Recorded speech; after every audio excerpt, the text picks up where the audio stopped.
Good morning class 4। How are you. पाठ 1 मैंने आपको पढ़ाया था और उसके सभी प्रश्न उत्तर भी दिए थे।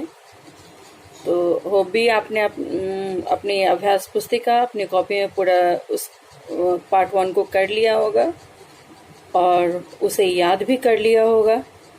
ठीक है, आज मैं आपको पाठ 2 पाठ का नाम है बस्ता और जूता पढ़ाने जा रही हूँ। ठीक है ना। पाठ 2 हिंदी परिवेश का पाठ 2 है। पाठ का नाम है बस्ता और जूता।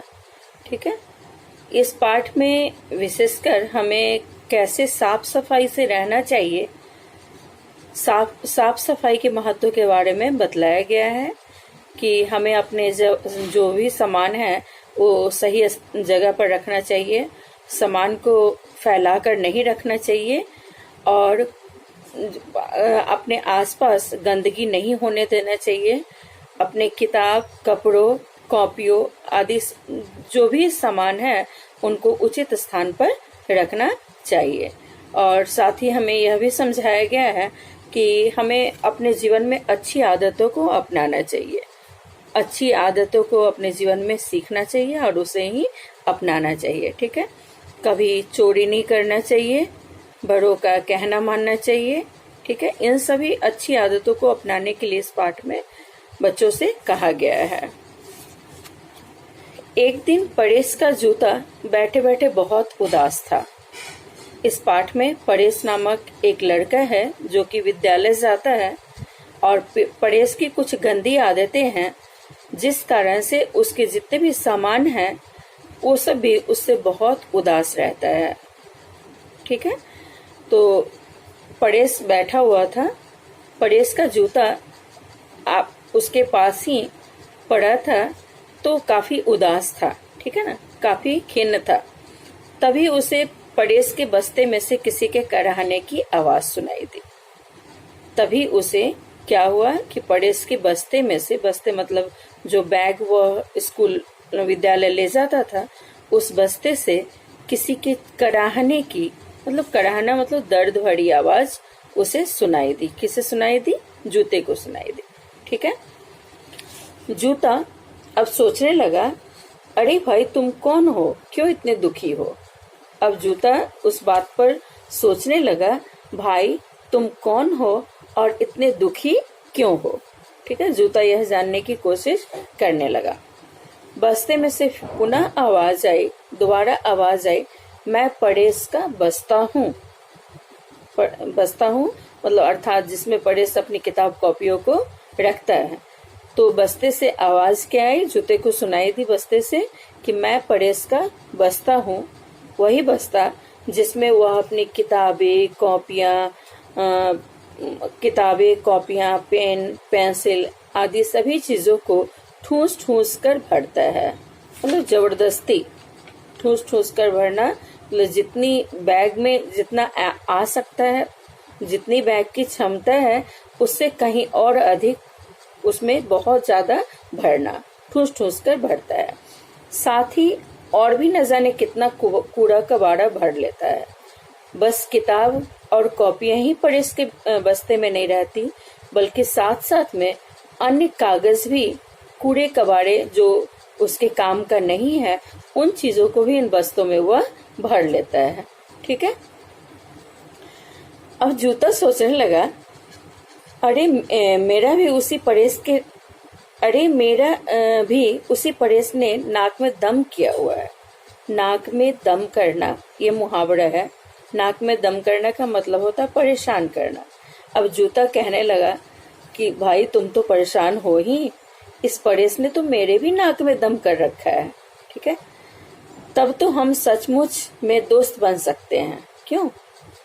अब परेश का जो जूता था वो बस्ते से बातचीत किया कि परेश के कारण मैं भी दुखी हूँ, मैं भी परेशान हूँ, जो तुम्हारा हाल है वही हाल मेरा है, तो अब हम दोनों आपस में दोस्त बन सकते हैं। हम दोनों का एक ही हाल है, तो हम दोनों आपस में दोस्त बन सकते हैं। ठीक है, अब बस्ता कहने लगा, तुम भी अपना नाम और अपने दुख का कारण समझाओ। तुम्हारा क्या नाम है और तुम्हारे दुख का कारण क्या है? तुम जो इतने दुखी हो, तो तुम्हारे दुखी होने का क्या कारण है, उसे मुझे बताओ। ठीक है। जूता कहता है, दोस्त, परेश ने मुझे घिस घिस कर यहाँ वहाँ ठोकरे मारकर मेरा तो अंग अंग दुखा डाला है। परेश जब भी सड़क पर चलता है, सड़क पर चलते हुए वो जितने भी ईंट होते हैं, जितने भी टीले होते हैं, ऊंचा स्थान होता है, सब पर अपने जूतों से ठोकर मारते हुए चलता है।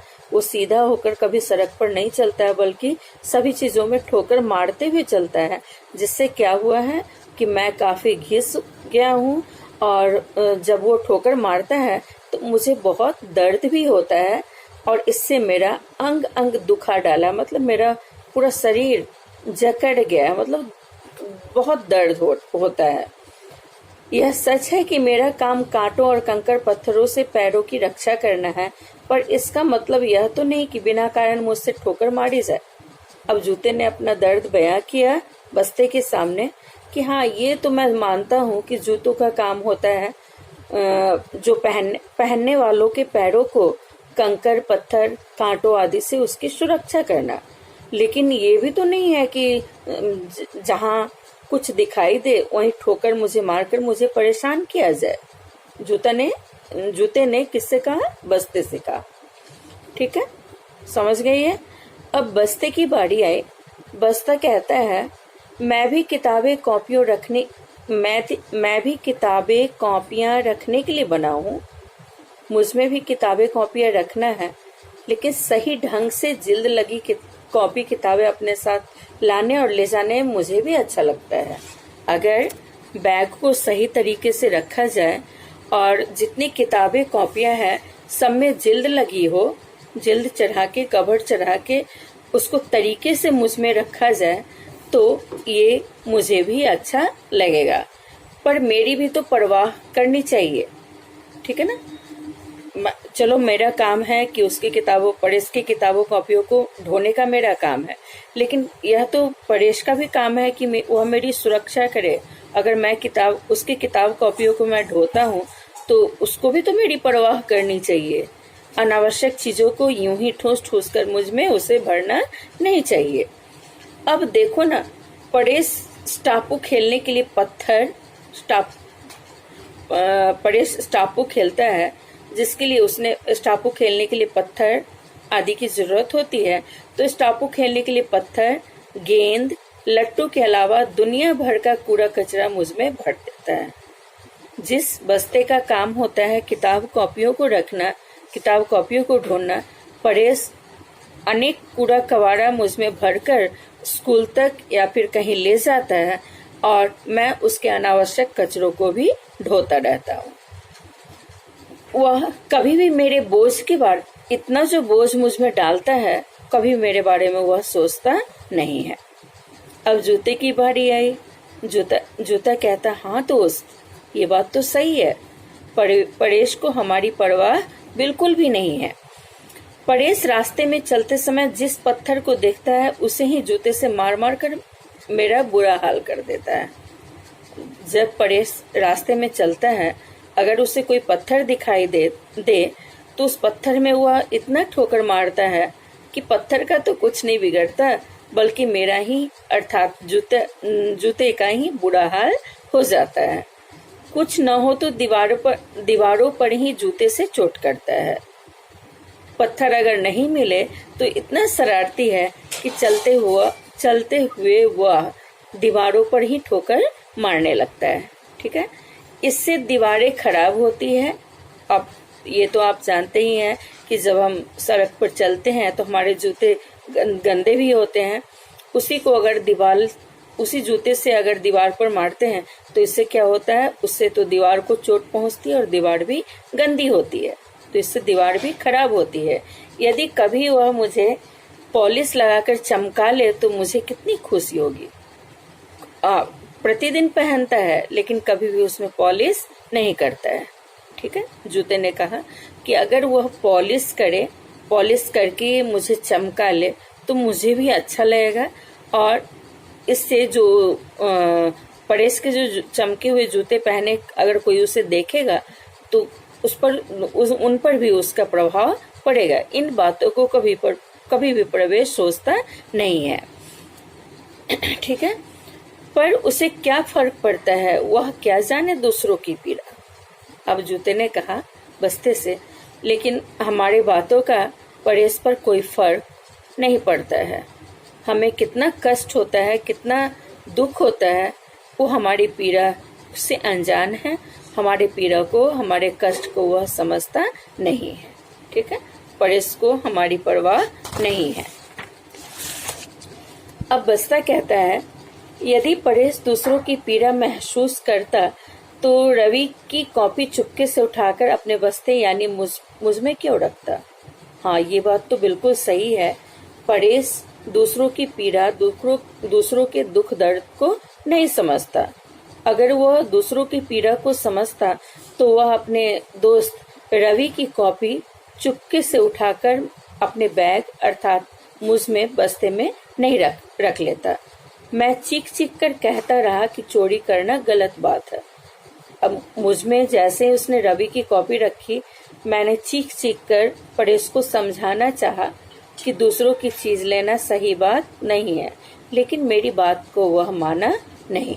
ठीक है ना, मेरी बात तो उसके कानों तक बिल्कुल नहीं पहुंची।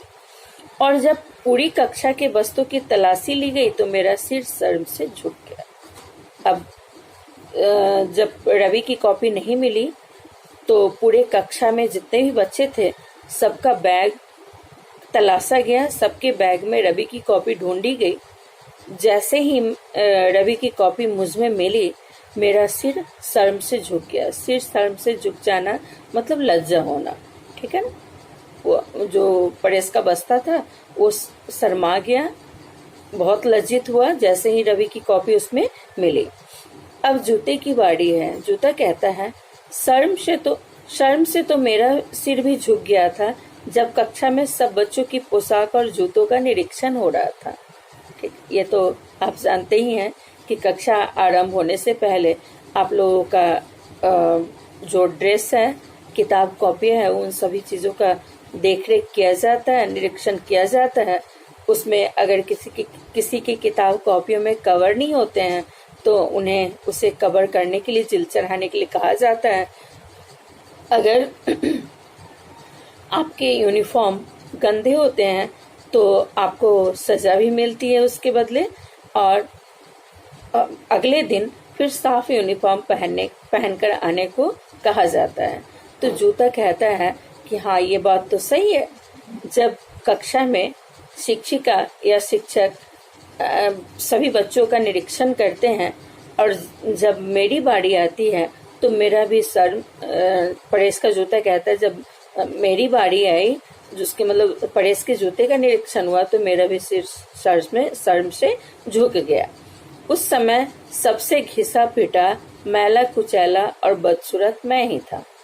पूरी कक्षा में मैं ही सबसे मैला कुचैला, मतलब बहुत गंदा था, घिसा पिटा था, बहुत घिसा भी हुआ था, मतलब उसके तले भी घिस गए थे, और मैं बहुत बदसूरत लग रहा था, मतलब भद्दा लग रहा था। ठीक है। अब बस्ता कहता है, हाँ दोस्त, बुरा तो लगता है पर चोरी वाली बात तो मेरे गले से नीचे ही नहीं उतरती। चलो, वो तो शर्म की बात है, बुरा तो लगता है, लेकिन जो चोरी वाली बात है, उसने कैसे रवि की कॉपी चुराकर मुझ में रख लिया, ये बात मेरे गले से नहीं उतरती, मतलब ये बात मुझे बर्दाश्त नहीं होती। ठीक है। अब जूता कहता है, अरे हाँ, एक दिन परेश ने बबलू के 2 कंचे छिपाकर अपने दोनों जूतों यानी मुझ में आगे की ओर रख दिए। अब जूता कहता है बस्ते से कि एक दिन की बात है, परेश ने अपने मित्र बबलू के 2 कंचे ले लिए और मेरे जूते के आगे वाले भाग में उसने छुपाकर एक एक कंचा दोनों जूते में रख लिए थे। चलने में उसे तकलीफ तो हो रही थी, ठीक है, चलने में उसे परेशानी हो रही थी, तकलीफ हो रही थी, पर उससे भी ज्यादा शारीरिक और मानसिक कष्ट मुझे था। लेकिन परेश से भी ज्यादा शारीरिक कष्ट और मानसिक कष्ट दोनों ही, शारीरिक भी था और मानसिक भी था, दोनों ही कष्ट मुझे ज्यादा थे। पता है मैंने क्या शैतानी की? किसने कहा? जूते ने कहा। पता है मैंने क्या शैतानी की? जूते के आगे की तरफ जहां उसने कंचे छिपाए थे, मैंने वहीं से अपना मुंह खोल दिया और धीरे से कंचे बाहर निकाल दिए। जूते का जो अगला भाग होता है वहां से मैंने अपना मुंह खोल दिया मतलब जूता थोड़ा सा फट गया और वहां से वो कंचा बाहर निकल गया। ठीक है, मैंने वहीं से अपने मुंह खोल दिया और कंचे बाहर निकल गए। जब घर आकर परेश ने कंचे निकालने के लिए मुझे उतारा तो कंचे ही गायब थे। परेश जब घर आया और घर आकर उन कंचों को, जो कंचे उसने छिपाए थे, उसे निकालना चाहा तो कंचे वहां पर नहीं थे, कंचे गायब थे। उसने गुस्से से मुझे पटक कर जमीन पर फेंका। जूते खोला और गुस्से से पटक कर मुझे दे मारा, जमीन पर फेंक दिया। मुझे चोट तो लगी, मुझे अपनी जो तरकीब मतलब होता है उपाय, मेरी जो तरकीब थी, जो मैंने जूते का मुंह खोल के कंचे को बाहर कर दिया था, वो मुझे काफी अच्छी लगी। ठीक है, दर्द तो हुआ उसके फेंकने पर, लेकिन जो मैंने तरकीब निकाला था, जो उपाय मैंने किया था, वो मुझे अच्छी लगी। अब बस्ता कहता है, हाँ मैं भी अपने एक कोने में एक छेद बना लिया है। पता है क्यों? मैंने भी अपने एक बैग के कोने में, बस्ते के कोने में एक छेद बना लिया है। ऐसा क्यों? जब जरूरत से ज्यादा मुझ में ठूस का सामान भर दिया जाता है, तब न केवल कापियां किताबें फटने लगती है, बल्कि मेरी सांस भी अटकने लगती है। मैंने जो एक छेद बनाया है बैग के बगल से, वो क्यों बनाया तुम्हें पता है? क्योंकि जब भी वह जरूरत से ज्यादा सामान मुझ में डाल लेता है, तो इससे तो उसकी किताबें और कॉपियां फटती ही हैं, और मुझे भी बहुत कष्ट होता है, मेरी भी सांसें अटकने लगती है, मतलब मेरा भी दम फूलने लगता है। तब मैं इस खुले छेद से ताजी हवा पा लेता हूँ। तो जो छेद मैंने खोल दिए हैं, उस छेद से मैं ताजी हवा पा लेता हूँ। ठीक है, और जरूरत से ज्यादा भरा होने पर एक दो छोटी मोटी चीजें नीचे भी गिरा देता हूँ। ताजी हवा तो पाता ही हूँ, लेकिन जब जरूरत से ज्यादा सामान, छोटी मोटी चीजें वह भरता है, तो उन छोटी मोटी चीजों को मैं नीचे भी गिरा देता हूँ। अब दोनों हंसने लगते हैं, अपनी अपनी बातें कहकर दोनों आपस में हंसने लगते हैं। अब जूता कहता है, पर भाई इसके अलावा हमारे पास कोई उपाय भी नहीं है क्या? हम सचमुच में परेश का बुरा थोड़े ही चाहते हैं। चलो, इससे तो उसका सामान बर्बाद होता है, ठीक है, उसका सामान भी, लेकिन परेश के लिए हम कभी बुरा भी नहीं सोचते हैं कि उसके सामान को हम गिरा दें। हम तो उसमें अच्छी आदतें, अच्छे बदलाव उसमें लाना चाहते हैं, ताकि वो अच्छी आदतों को सीख सके। हम तो उसकी अच्छी आदतें सुधारना चाहते हैं, उसकी जो बुरी आदतें हैं वो सुधारना चाहते हैं। ठीक है, बुरी आदतों को हटाकर हम उसमें अच्छी आदतें लाना चाहते हैं। अब बस्ता कहता है, तुम बिल्कुल ठीक कहते हो भाई, तुम्हारा जो कथन है वो बिल्कुल सही है। मैं भी अपना छेद बड़ा कर लूंगा और चोरी की गई चीज को सबके सामने गिरा दूंगा। अब जो छेद है मैं उसको और बड़ा कर लूंगा, और जो भी सामान अगर परेश कभी चुराएगा तो उस सामान को मैं सबके सामने गिरा दूंगा, ताकि उसकी जो चोरी है, जो चोरी किया गया सामान है, वो पकड़ा जाए। तब तो परेश की पोल ही खुल जाएगी, सबके सामने उसकी चोरी भी पकड़ी जाएगी। क्यों, कैसी रहेगी यह तरकीब?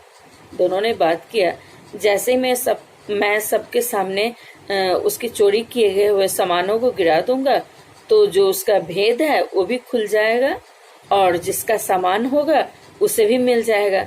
अब दोनों इस तरकीब पर, इस योजना पर दोनों दोस्त हंसने लगे। कौन? जूता और बस्ता। ठीक है, अब जूता कहता है,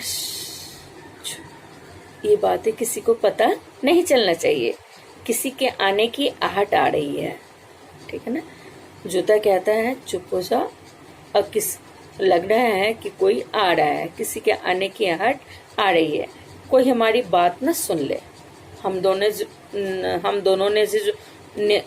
दोनों ने जो बातें की है उन बातों को कोई सुन नहीं ले, तो इसलिए अब तुम चुप हो जाओ। ठीक है। तो इस तरह जूते और बस्ते दोनों मिलकर पड़ेस की बुरी आदतों को छुड़ाना चाहते थे, बुरी आदतों को बदलना चाहते थे। ठीक है। Thank you class.